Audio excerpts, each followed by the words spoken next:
So, dito sa 3.14, ang gagawin natin is that we are going to assume the following variable definitions with the given values. Ang int a natin is equal to 5, ang b natin is equal to 12, ang double x natin is equal to 3.4, and ang z natin is equal to 9.1. So, ang tanong dito is that, what are the values of the following expression from a to j? So, first, ang gagawin natin is that i-evaluate natin yung expression one by one with the given variables. Int a is equal to 5, b is equal to 12, double x is equals to 3.4, and z is equals to 9.1. So for letter A, ang gagawin natin dito is division. So ang value ng b natin is equal to 12 and ang value ng a natin is equal to 5. So i-divide lang natin siya sa 12 divided by 5, which means ang answer natin is equal to 2. Bakit ang answer natin is equal to 2? Simply because yung whole number lang ang kukunin natin kasi divide siya, hindi ginamitan ng percentage yung operation na ginamit sa kanya. So for letter B, ang gagawin naman natin dito is i-multiply natin. So, ang value ng x natin is 3.4 and ang value ng a natin is 5. So, 3.4 times 5 is equals to 17. So, dito naman sa letter C, i-double cast natin yung b divided by a. So, ang value ng b natin is 12 and ang value ng a natin is 5. So, 12 over 5 is equal to 2. Yun yung integer division natin. So, i-double cast natin siya. So, static cast double, open parenthesis 2 is equals to 2.0. So, dito naman sa letter D, i-double cast din natin siya. So, ang B natin is 12 and ang A natin is 5. So, equals to 12 over 5. Then, magiging 2.4 na siya. Then, sa E natin naman is yung B natin, i-divide natin sa double cast ng double A. So, B is equals to 12 and A is equals to 5. So, static cast double A is equals to 5.0. Then, 5.0 is equal to 12 divided by 5.0. So, meaning, ang sagot natin is 2.4. Sa F naman, yung static cast double B, i-divide natin siya sa static cast double A. So, B is equal to 12, A is equal to 5. So, ang static double cast ng B is 12.0 and ang static double cast ng A is 5.0. So, 12.0 divided by 5.0 is equals to 2.4. Sa G naman, i-divide natin yung B sa static cast integer ng X. So, ang B natin is 12 and ang X natin is 3.4. So, static cast integer ng X is from 3 magiging 3. From 3.4, magiging 3 na lang siya. So, i-divide natin yung 3 sa 12. So, 12 divided by 3, ibig sabihin, ang final answer natin is 4. For H naman, yung static cast integer ng X, i-multiply natin siya sa static cast integer ng Z. So, ang static cast, ang X natin is 3.4 and ang Z natin is 9.1. So, ang static cast integer ng X is 3 and ang static cast integer ng Z is 9. So, 3 times 9 is equal to 27. So, sa I naman, ang static cast integer ng X ay i-multiply natin siya sa Z. So, X is 3.14 and Z is 9.1. So, X times Z is 3.4 times 9.1 is equal to 30.94. So, ang static cast ng 30.94 is equal to 30 and this is truncated to an integer.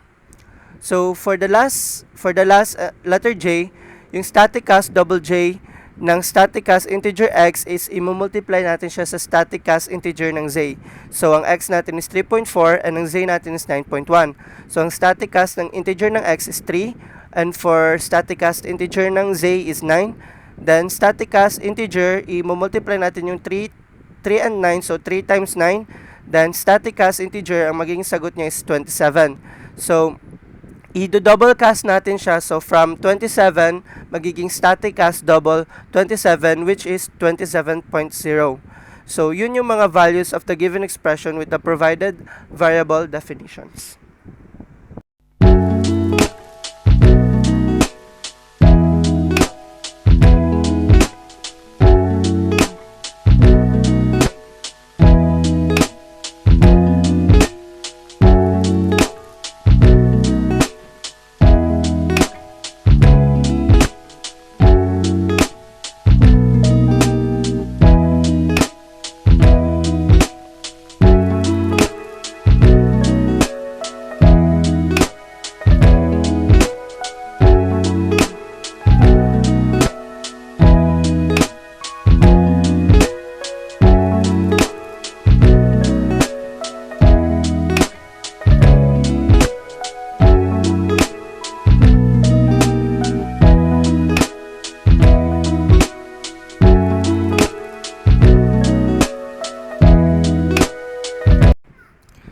So, dito sa 3.14 na coding na to, syempre, ang first natin na gagawin is that sa first line, ilalagay natin yung hashtag include iostream.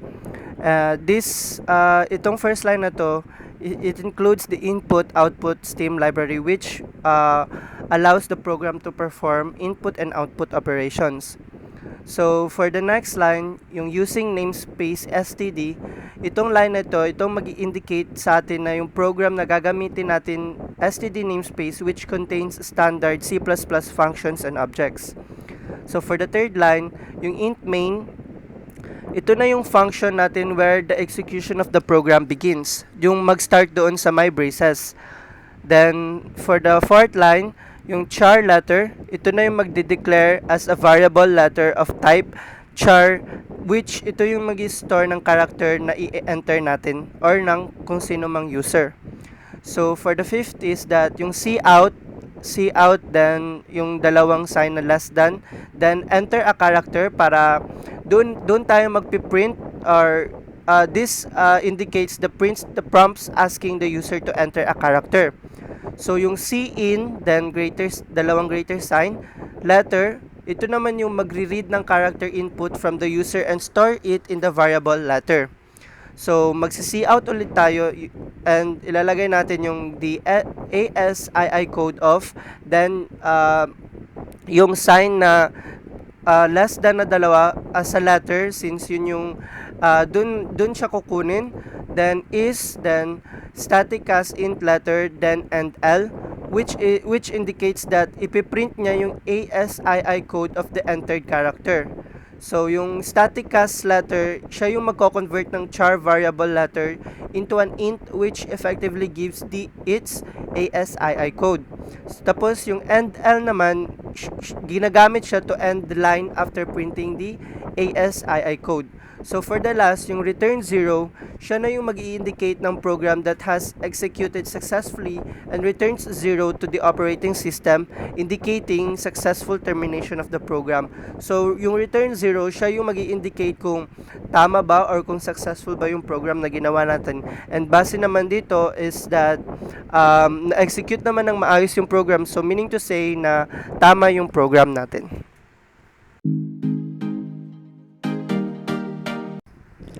So, dito naman sa 3.16 is that given na yung code natin, so ang tanong lang dito is kung ano yung program na i-display niya.